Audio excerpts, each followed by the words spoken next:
From the KIRO Radio newsroom in Seattle, I'm Dave Ross, and these are the Ross Files. It was 4 years ago we talked last, Malia, right? I think that's right. Yep. Are you at the school now? I am, yes. I just literally passed out caps and gowns to my seniors. Well, how about that? Congratulations. Malia Burns is the director of the Summit Sierra School in Seattle's International District, and at that time I came to visit you at the school. We got the tour, but for people who are not familiar with it, let's talk about the concept here. And just to make it clear, I was a supporter of the original initiative to at least allow charter schools going way back. But it's been controversial because there's this perception that these are elite schools, that you attract a special kind of family because you require parental involvement. So do you require parental involvement as a condition of admission? That's actually not correct. As a traditional public school, we will allow any family into our school, and we actually have no admission requirements whatsoever. Really? As a public school, it is impossible to require anything of families. We have done a lot to try and make our school welcoming and accessible for all parents. Our faculty members went on home visits when they were first getting to know our communities. They spent a lot of time proactively making phone calls and reaching out to build those connections and the relationship. Well, I asked the question because I think one of the critiques of charter schools is that it's a self-selected population. In other words, because of you told me it's not a requirement, but because of the perception that parents are required to sign this contract, you would be essentially selecting those families that already have strong parental involvement.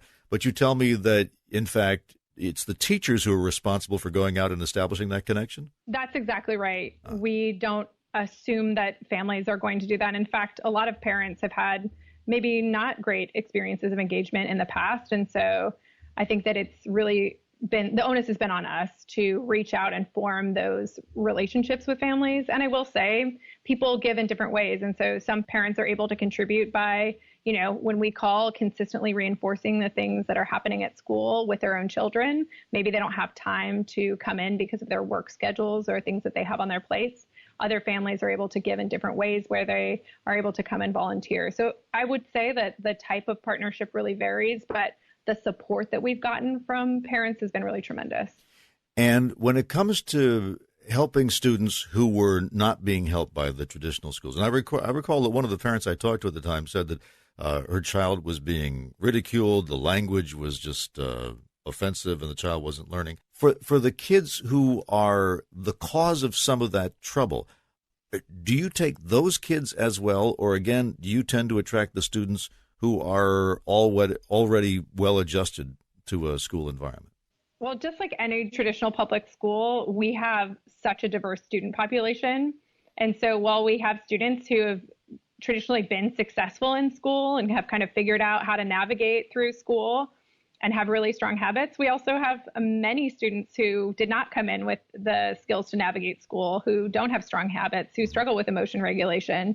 And in some cases, we have school counselors who are calling us and saying, Malia or, somebody else at Summit, we really think that you're going to be able to provide our students with a strong safety net and the support to be able to become college ready, but they're not there right now.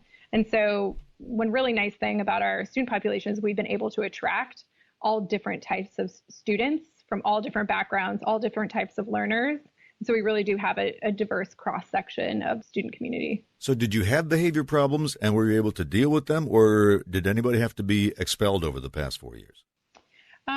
We serve teenagers, so certainly that some of our students struggle with emotion regulation. We try to be really responsive to our student community, and because each child has a mentor who travels with them for 4 years, they know them really, really well. And so they're able to catch a lot of things that I think in a traditional public school might potentially escalate.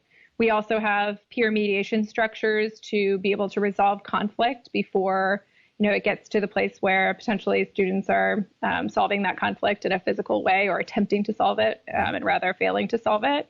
And so certainly over the years, we have had physical altercations. It just happens very infrequently.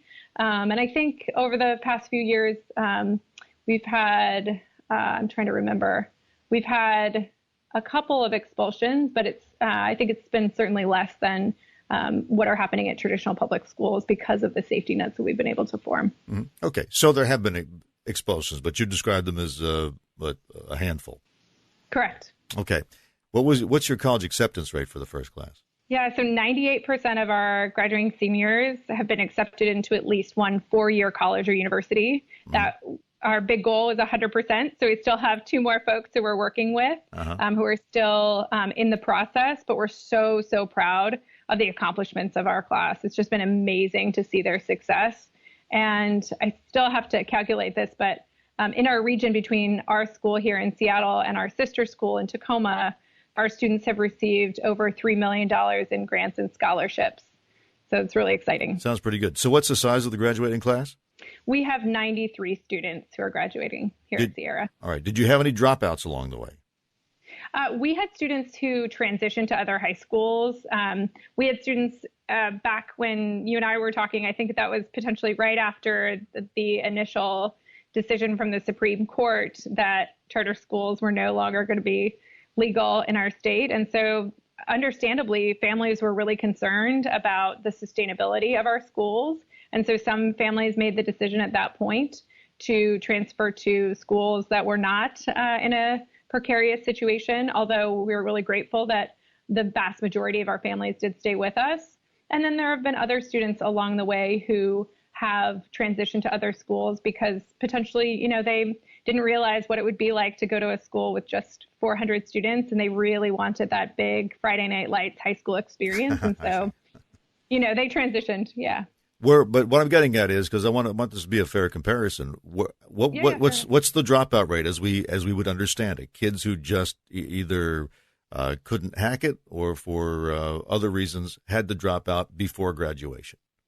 Yeah, I will say of this senior class, there are 3 students right now in the class who are not graduating with the cohort of students who they were predicted to graduate with. And we think that 2 of those students may go on to earn their GED, and then the other student will have another year here with us. Okay.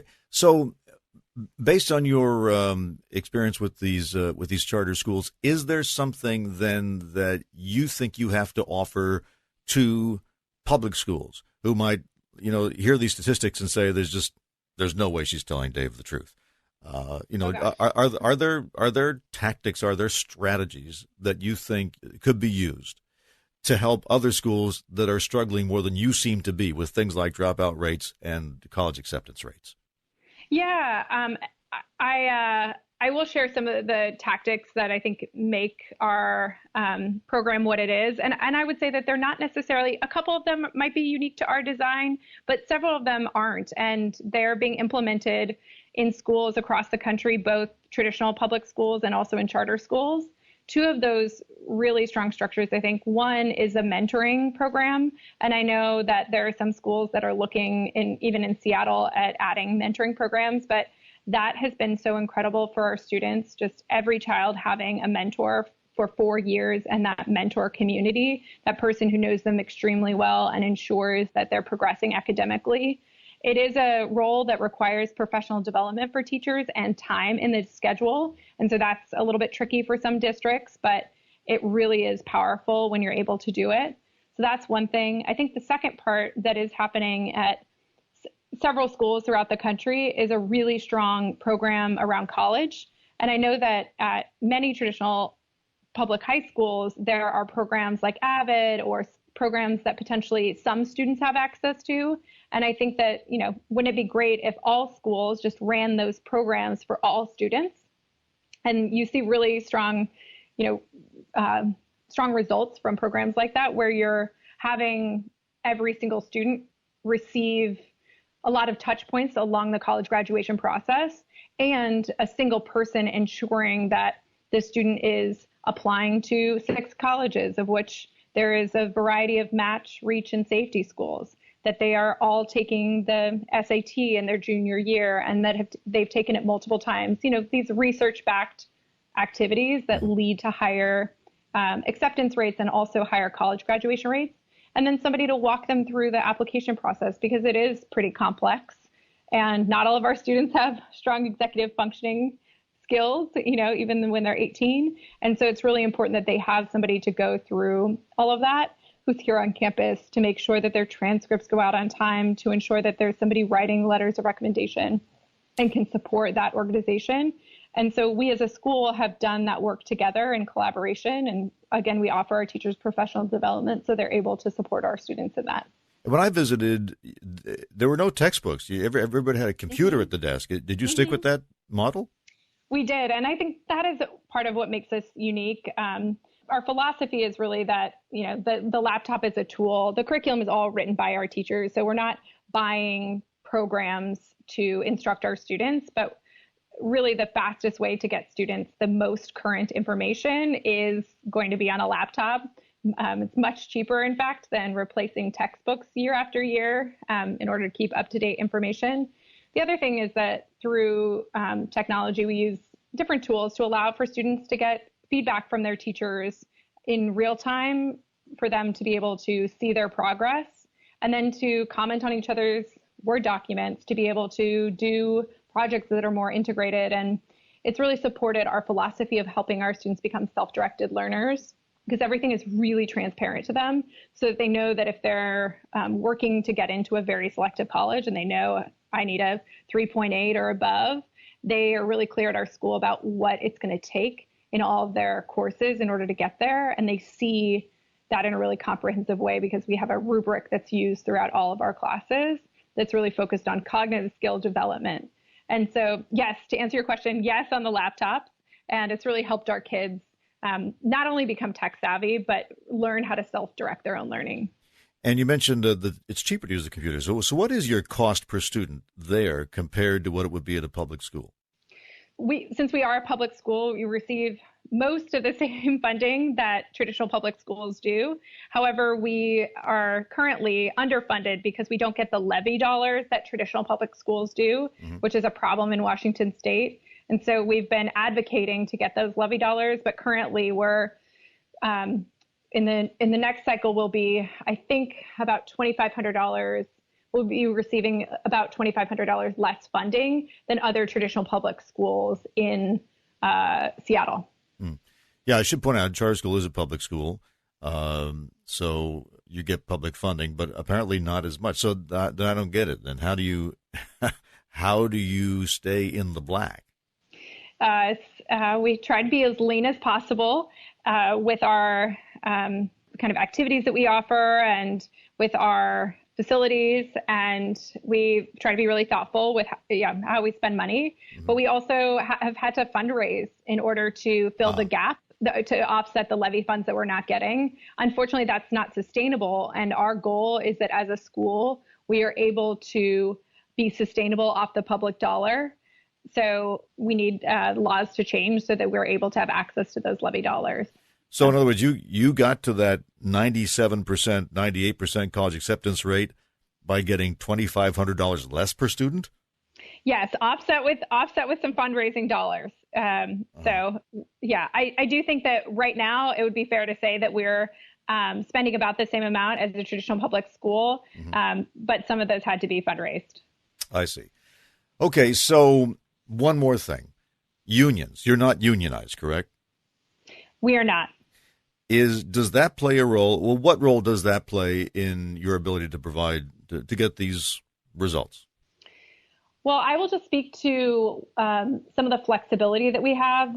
Charter schools have the flexibility to be really responsive to student needs.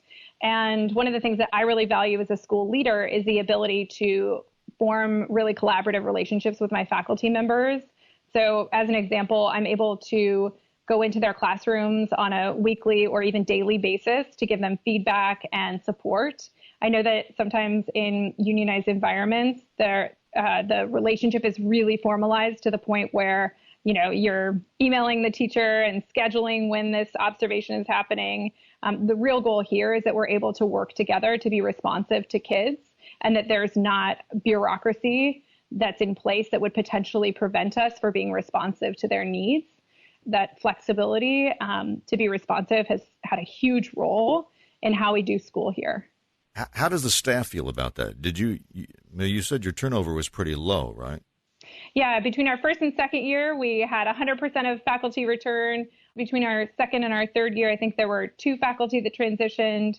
No faculty transitions between our third and our fourth year. This year, some folks who've been here for 4 years are transitioning to other roles, and we have a few other people who've come in over the years who are transitioning. But generally, our staff turnover on the whole has been very low. Transitioning means they leave, right? Yeah, sorry. Okay. Yes. Yes. Yeah. All right. Just want to be clear about that. Okay. Yeah. So there has been some staff turnover then. Is the reason, and what's the reason for that? Because it sounds like, for example, the amount of outreach required to parents, that sounds like more than an 8-hour day to me.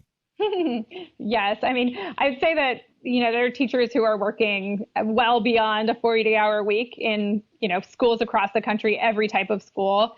Generally, folks are working really hard, but absolutely, our teachers are working really hard here, and we ask different things for them than would be required at a traditional public school. We try to be really upfront with people as they come in about what the requirements are. We're still improving about really clarifying all of that.